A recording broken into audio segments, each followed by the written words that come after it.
강력반에 근무했던 막내 형사를 모셨는데요. 손님 하나만 오면은 전부가 제가 커피를 타서 대접해야 되고 모든 굳은 일은 혼자 다 내게다 맡기고 차를 맡겼더니 이거는 도로를 달리는데 내가 할 때는 120, 30km 달렸을 것 같아요. 그 차로. 뒤에 탔던 망치 형사님, 저 형사 뭐야?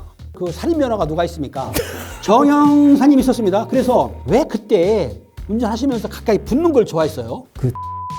좋아했었습니다. 그래서 안녕하세요. 라떼 형사의 김은배입니다.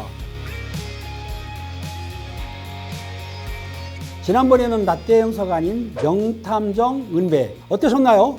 제가 잘 처리했는지 저도 궁금한데요. 라떼 형사만큼 명탐정 은배도 사랑해 주시길 제가 바라고 있고요. 자, 오늘은 저랑 같이 양천경찰서 강력반에 근무했던 막내 형사를 모셨는데요. 지금 보시면은 이 복장을 보게 되면은 국회의원 내지는 구의원의 복장을 하고 오셨는데 실제로는 대단한 형사를 모셨습니다. 안녕하십니까? 반갑습니다. 저는 정규철 형사입니다.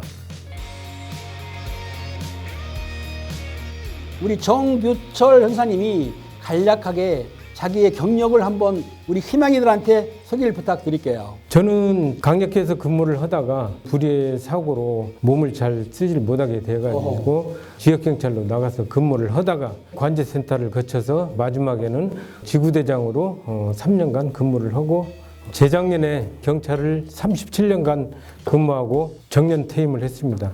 제가 강력반 사무실 있을 때 정규철 형사님이 발령을 받고 왔습니다. 난 처음에 왔을 때 형사인 줄을 몰랐어요. 보세요. 이웃집 쌀가게 아저씨가 온 줄 알았어. 외상값 받으러. 이 카메라를 좀 잡아주세요. 보시면 알겠지만은 포근하게 생겼지 않습니까? 그래서 내 생각에 아니 정규철 형사가 왔는데 저 형사가 이 험하고 좀 어려운 강력반에서 과연 버틸 수 있을까 한 몇 개월 하다가 도망가는 거 아니야? 라고 했는데 끝까지 붙어 있었어요. 자, 그 당시에 정규철 형사님의 별명이 여러 가지가 있었어요. 하나는 제가 기억하는 거 정마담. 왜 그랬죠 그때는? 정마담 진짜 듣기도 싫습니다. 그 당시 정마담이라는 별명은 강력반을 계속 운영해 나가면서 모든 굳은 일은 혼자 다 내게다 맡기고 손님 하나만 오면은 전부가 제가 커피를 타서 대접해야 되고 온갖 잔심부름을 다 하다 보니까 남들이 다 정마담 하게 됐습니다. 거기에 대해서 지금 정규철 형사님이 마음에 트라우마가 있는 것 같아요. 잘 내가 지금 미안하다고 사과드리는데 그 당시에 망치 형사님이나 신동선 반달곰은 커피를 먹었어요. 저는 커피를 안 좋아해. 저는 녹차를 먹었습니다. 그 뭐 변명은 아닌데 실제 그랬어요. 그 당시 사회 풍토가 다 그랬어요. 그래서 지금 어떤 힘들었던 거나 뭐 또 어떤 조그마한 나쁜 감정이나 이런 건 없습니다. 다시 한번 죄송하게 말씀을 드리고 아마 그 당시에 아무래도 막내 형사다 보니까 선배들 고참들이 했던 그 잔심부름은 아마 했을 수도 있을 거예요. 지금도 그렇게 하나요 후배들이? 안 합니다. 지금은. 지금은 안 해요? 그럼요. 시키면 갑질한다고 그러죠. 자, 그럼 정 형사님, 망치 형사님, 그다음에 반달곰인 신동선 형사님한테 영상으로 간단하게. 망치 형사님 또 신동선 형사님 정말 이렇게 화면으로 만나게 돼서 반갑습니다. 정말 대한민국의 정말 유능한 형사님들입니다. 사실 저는 어떤 지침서가 돼주신 걸 진짜 고맙게 생각합니다. 지금도 항상 감사하게 생각하겠습니다. 정규철 형사님이 막내 형사를 할 때에 그 당시에 운전을 하고 다녔는데 그 당시에 소문이 뭐라고 났냐면 정규철 형사 살인면허야. 운전을 왜 이렇게 빨리 해? 라고 하는데 어느 정도냐. 이제 우리가 범인을 잡으러 지방도 갑니다. 그러면 고속도로를 타요. 고속도로 타게 되면 앞차와의 거리가 보통 100m 이상을 벌려야 되는 게 원칙이고 규정이 그래요. 근데 급할 때에는 규정을 안 지켜도 되는데 앞차가 가면 따라갈 때 한 50m면 이해를 가는데 5m나 10m 거의 붙어가요. 그러니까는 뒤에 탔던 망치 형사님 뭐라고 합니다. 저 형사 뭐야? 반달곰. 저 형사 그러지 마. 나는 또 저 형사 아낀다고 말 안 해요. 그냥 잡고 있다가 슬로우. 그 말하면 또 천천히 가요. 그러다가 좀 지나면 또 붙어. 뒤에 망치 형사 얼마나 겁이 나겠어요. 반달곰도 그렇고. 아무튼 간에 그랬는데 왜 그때 운전하시면서 가까이 붙는 걸 좋아했어요? 사건을 하다 보면은 모든 그 타임이란 게 중요하지 않습니까? 그래서 내가 충분히 여기서 광주까지 가면은 우리가 형사활동을 해야 될 그런 상황을 가만히 생각해 봤을 때는 여기서 시간을 지체하다가 거기서 한 타임 놓쳐버리면 나중에 우리가 수사활동하는데 지장이 있을 것 같아서 저는 항상 그 타임을 봅니다. 그 타임을 맞추는 걸 좋아했었습니다. 그래서 타임 때문에 차간 거리를 줄였다. 이건 변명입니다. 어떻게 됐든 간에 사고가 있었냐 없었냐 한 번도 없었습니다. 우리가 형사를 많이 했지 않습니까? 했는데 현직에 계시면서 좀 기억에 남는다, 인상 깊었던 사건이 있습니까? 인상 깊었던 사건이 있습니다. 그 당시 맨 처음에 형사를 할 때는 페이징을 꽂고 다녔어요. 그러다가 삐삐삐삐 해갖고 누구 형사 뭐 어디로 전화해줘 이렇게 지령실에서 지령을 내렸는데 그 다음에 이제 이런 무전기가 지급이 됐습니다. 그래가지고 이 무전기를 나도 하나 주세요 해가지고 제가 꼭 무전기를 차에다 싣고 아니면 몸에다 달고 다니면서 낮이고 밤이고 이제 근무를 하게 됐습니다. 밤 12시가 넘었을 거예요. 무전을 틀고 가는데 집 앞에다 차를 주차하려고 하는데 갑자기 무전에서 여자가 칼에 찔렸다. 그런 무전이 떨어지는 거예요. 그래서 바로 키를 돌려가지고 사건 현장으로 바로 달려가게 된 겁니다. 달려가서 보니까 파출소 직원 두 분이 나와서 같이 만나게 됐습니다. 자기들도 좀 전에 왔다고 하면서 얘기를 해주길래 현장을 가서 보니까 다방인데 여자분이 칼에 찔려 있고 그냥 거의 다 죽어가고 있습니다. 그래서 제일 급한 건 뭡니까? 우선 생명을 살려야 되는 거고 그 다음에 현장 정리를 해야 되는데 그래서 빨리 119부터 불러가지고 제일 가까운 그 대학병원에 일단은 후송을 했습니다. 근데 그 순간 놓치지 않아야 될 것 딱 한 가지 있습니다. 뭐냐? 누가 그랬냐가 제일 중요한 거지 않습니까? 누가 그랬냐? 그걸 안 물어보면은 그 나중에 그만큼 고생을 하고 수사를 하면서 막히는 데가 많습니다. 그래서 누가 그랬냐부터 물어본 거죠. 그랬더니 다른 얘기 안 하더라고. 공사장. 희미하게 공사장이란 말을 들었습니다. 그래서 한 번 또 물어봤어요. 공사장 누가? 그랬더니 또 공사장. 후송을 하고 나머지 이제 현장 정리를 하고 그때 밤 12시가 넘었는데 새벽에 남의 집 가서 문 열고 두들기면서 물어보기란 건 사실 쉽지 않았습니다. 특히나 요즘 같으면은 그건 상상도 안 되는 일이죠. 근데 그 당시는 가능했습니다. 왜? 나 한마디로 마패나 마찬가지입니다. 잠깐 여기서 마패라는 거는 경찰관 신분증을 그 당시 은어로서 마패라고 했는데 조사할 때 신분증 보이게 되면은 웬만한 거는 사실 통했거든요. 그 당시에는. 그래서 그걸 말하는 건데 정 형사님하고 나하고 같이 한 팀으로 움직였지 않습니까? 네. 기억나죠? 네. 그래가지고 범인의 누나를 찾아가지고 그 집에 둘이 잠복을 들어갔어요. 왜냐하면 정 형사님이 빨리 가가지고 때문에 인적사항이 나왔어요. 그 범인의 인적사항. 왜? 거기 인물이 있었으니까. 그래가지고 이제 그 피의자가 전화가 왔습니다. 누나한테 전화 와가지고 도피자금을 필요한 거예요. 그 누나한테 돈을 요구했던 건데 그 전화를 우리가 저 형사랑 같이 있으면서 통화를 해서 그 위치가 어디냐 돈을 가지고 갈게 해서 그 위치를 고향에 있는 그게 어디였죠? 고향 군청이라만 하고 정확한 장소를 안 알려준 거죠. 아무튼 누나를 태우고 잡으러 갔는데 군청 쪽인가요? 호프집이 여러 개 있었어요. 그 호프집을 누나를 보내서 뒤지기 시작했던 거예요. 왜냐하면 얼굴을 아니까. 우리는 얼굴을 안다 하지만은 실제적으로 실제 얼굴하고 주민등록사 안에 사진하고는 좀 틀리니까 그렇게 했는데 어쨌든 누나가 협조를 했잖아요. 그 당시에. 근데 그래가지고 아무튼 세 번째인가 갔을 때 그 누나가 그 자기 동생 알아보고 거기에 가는 거를 저랑 저 형사랑 가가지고 수갑을 채우는데 그 피의자가 누나가 형사들 데려왔으니까 화나잖아요. 그래서 벽을 들이받는 거예요. 자해를 했는데 힘들었죠. 그것도 막아가지고 채워왔어요. 그 공사장이 있었어요. 공사장에 있는 인부가 있었는데 그 인부가 시간 날 때마다 그 근방에 있는 다방에 와서 커피를 마셨어요. 커피 다방 여주인분이 상당히 미모의 여주인이었었는데 커피 다방을 마시면서 약간 여주인한테 호감을 느꼈던 거예요. 피해자는 다방 주인. 예. 범인, 피의자는 그 공사장에서 일했던 인부였단 말이에요. 근데 평소에 둘이 뭐 특별한 관계는 없었죠. 전혀 그런 상황이 아니고 그 다방을 가더라도 그 직원들하고 같이 갔었고 물론 혼자 간 적도 있습니다. 있는데 이 남자는 그 당시 20대 후반 28인가 9인가 됐을 겁니다. 그리고 다방 여주인은 그 당시 40대로 알고 있는데 나이가 들었어도 이 남자는 객지 와서 고생을 하다 보니까 따뜻하게 말도 해주고 또 커피도 대접을 하면서 친절하게 해주니까 한마디로 이성으로 보이게 된 거죠. 이 다방 주인 같은 경우에는 손님이 오게 되면 당연히 친절하죠. 그러면 친절하게 해주면 쌍화탕도 시켜주고 하니까 이렇게 하는데 그 영업용 미소를 자기를 좀 좋아하는 걸로 착각을 했다. 그렇죠. 그래서 자기 나름대로 진짜 어떻게 보면 그 이성적인 감정을 갖고 처음에 들어갔다고 봐요.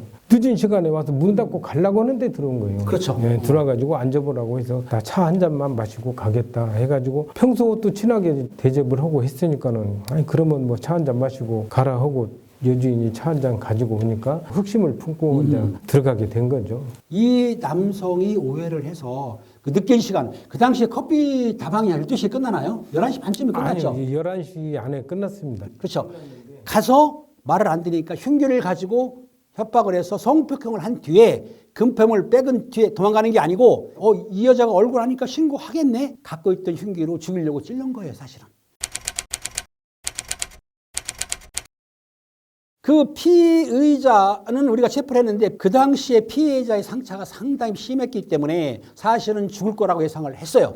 근데 가까스로 생명을 구했습니다. 당시에 피의자, 범인이 흉기를 가지고 피해자의 중요한 부분을 여러 군데를 찔렀는데 어디 정도를 어떻게 심각했었나요? 아, 차마 눈 뜨고는 보기 참 진짜 참담합니다. 왜 그랬어요? 그러냐면 복부를 한 8군데를 찌르고 또 목을 찌르려고 탁 찔렀는데 일이 스쳤고 마지막에는 좀 참 진짜 차마 말로 담기 힘든 부분에다가 이 칼을 꽂아놓고 그럴 것 같습니다. 아, 그러니까 이 범인이 상당히 좀 우리가 잡아서 조사를 해보니까는 성폭력 범죄로 해가지고 군대에서 불명예 제대로 했는데 약간 정치적으로 문제가 있어서 지금 정규철 형사님이 말한 대로 일반적으로 그냥 흉기를 가슴에 찌른 게 아니고 가슴 배 8번? 8군데나 찔렀습니다. 이 목에 스친 자국은 신고를 안 하겠다는 말을 듣고 오히려 착각하는 거예요.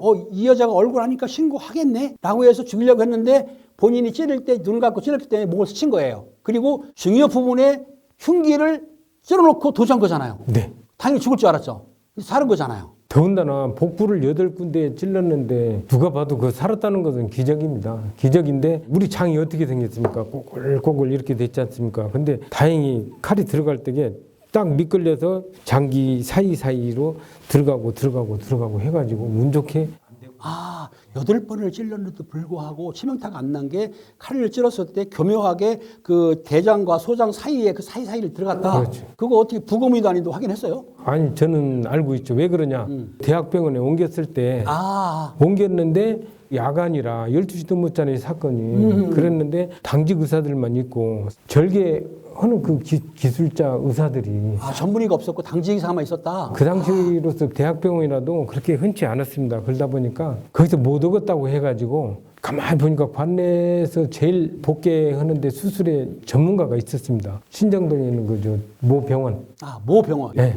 모 병원 그 원장님이 밤에 전화를 해가지고 이런 사람이 있는데 좀 사람 하나 살려주십시오 해가지고 대학병원에서 그래서? 개인병원으로 옮겨가지고 그 병원에서 수술을 해서 살았습니다. 정규칠 형사님이 빨리 신속히 해가지고 살아났지 않습니까? 그런데 그 피해자하고 정규칠 형사님하고 무슨 인연이 있다면서요?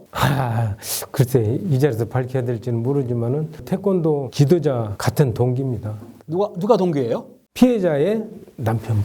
피해당하신 분의 남편분이 태권도 지도자 교육의 같은 동기다. 네. 그래가지고 범인을 잡으면 법의 심판을 받기보다도 자기가 아주 세버리겠다. 쓰겠다고? 살벌합니다. 있습니다. 그만큼 물론 다 그런 감정이 생기죠. 자기 와이프를 그렇게 피해를 줬는데 진짜 눈에 안 보이겠죠.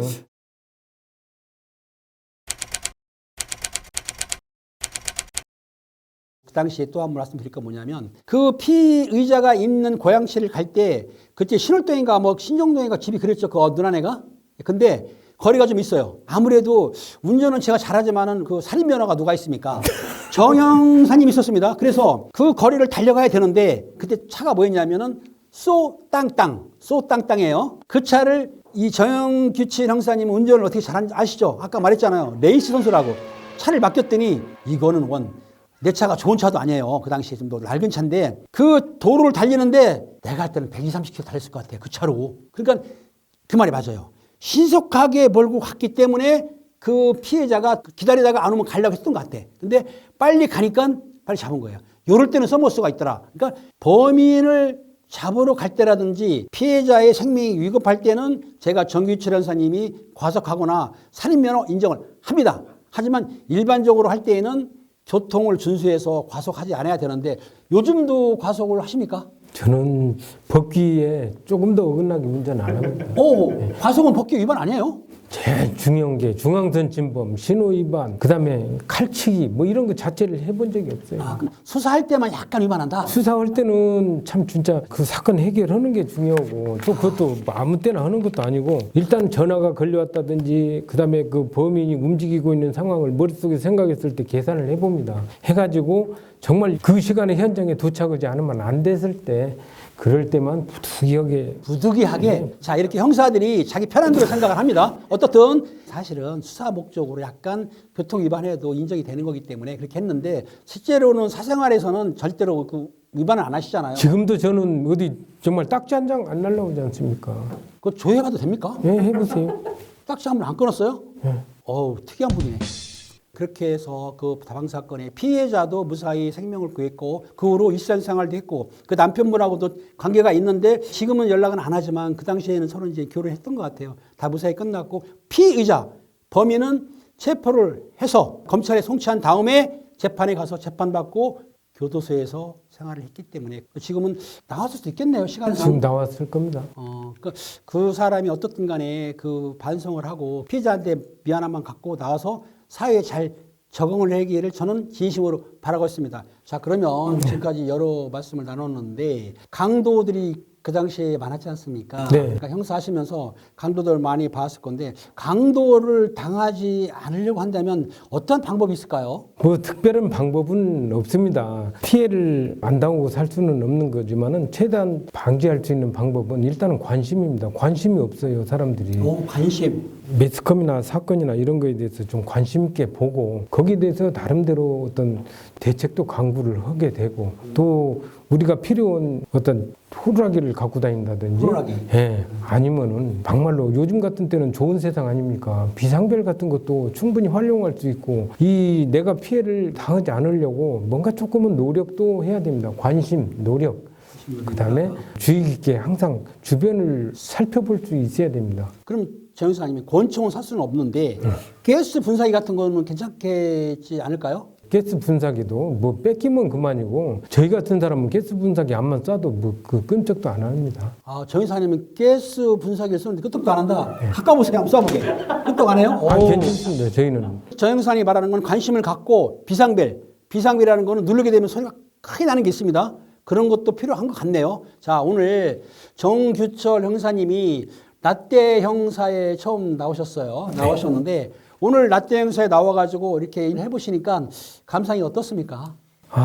제가 이런 진짜 인터뷰를 할 수 있는 기회가 주어진다는 건 저 굉장히 영광이고 또 우리 선배님이 이렇게 또 좋은 프로그램에서 활동하고 있다는 게 참 진짜 부럽기도 하고 존경스럽습니다.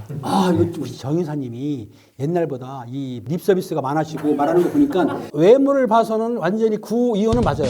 저는 사실 우리 김은배 형사님도 알다시피 우리는 형사라는 길을 선택했을 때 아예 진짜 가정도 버리고 또 내 모든 어떤 명예나 자존심 다 버려서라도 정말로 내가 할 수 있는 일이라면 내 목숨을 걸어놓고 내 인생을 걸어놓고 정말 거기에 올인하고 싶다 하는 이런 마음가짐으로 제가 일을 해냈습니다. 우리 정 형사님이 책임보다 더 월등하게 형사를 했던 거예요. 자, 오늘 라떼 형사를 우리 정규철 형사님하고 같이 재밌게 이어갔는데요. 우리 희망이들한테 인사를 할 시간이 됐습니다. 근데 우리가 할 때 보면 항상 요 박자가 안 맞아요.